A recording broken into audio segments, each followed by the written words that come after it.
Waraka wa kwanza wa Paulo kwa Wakorintho, mlango wa kwanza. Paulo, aliyeitwa kuwa mtume wa Yesu Kristo kwa mapenzi ya Mungu, na Sosthene ndugu yetu.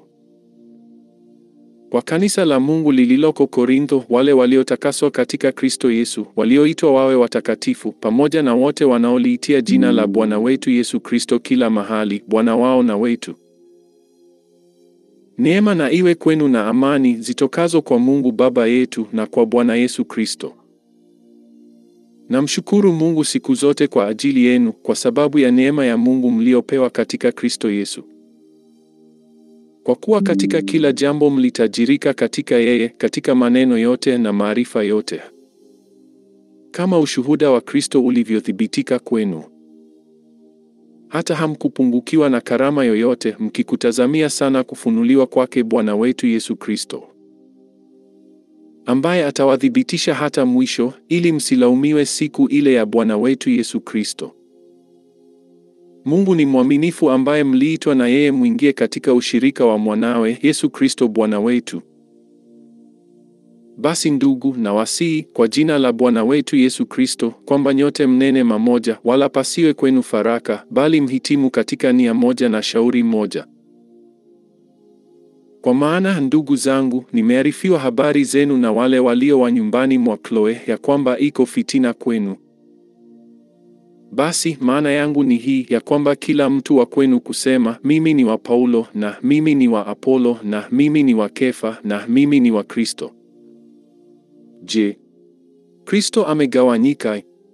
Je, Paulo alisulibiwa kwa ajili yenu? Au je, mlibatizwa kwa jina la Paulo?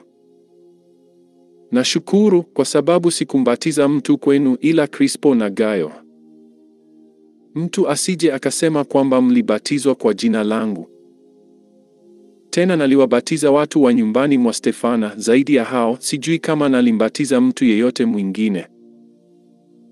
Maana Kristo hakunituma ili nibatize, bali nihubiri habari njema, wala si kwa hekima ya maneno, msalaba wa Kristo usije ukabatilika. Kwa sababu neno la msalaba kwao wanaopotea ni upuzi, bali kwetu sisi tunaookolewa ni nguvu ya Mungu. Kwa kuwa imeandikwa, nitaiharibu hekima yao wenye hekima, na akili zao wenye akili nitazikataa. Yu wapi mwenye hekima? Yu wapi mwandishi? Yu wapi mlete hoja wa zamani hizi? Je, Mungu hakuifanya hekima ya dunia kuwa ni upumbavu?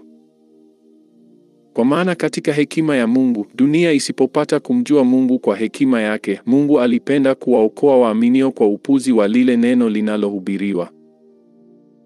Kwa sababu Wayahudi wanataka ishara na Wayunani wanatafuta hekima.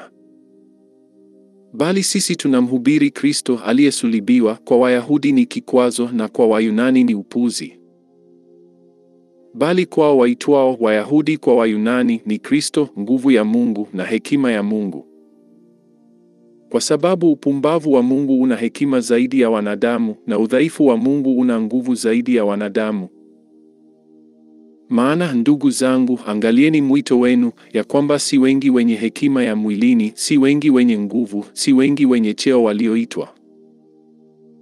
Bali Mungu aliyachagua mambo mapumbavu ya dunia awaibishe wenye hekima; tena Mungu alivichagua vitu dhaifu vya dunia ili aviaibishe vyenye nguvu.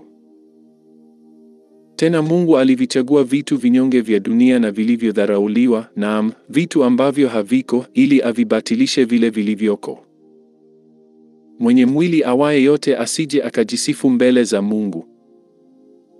Bali kwa yeye ninyi mmepata kuwa katika Kristo Yesu, aliyefanywa kwetu hekima itokayo kwa Mungu, na haki na utakatifu na ukombozi.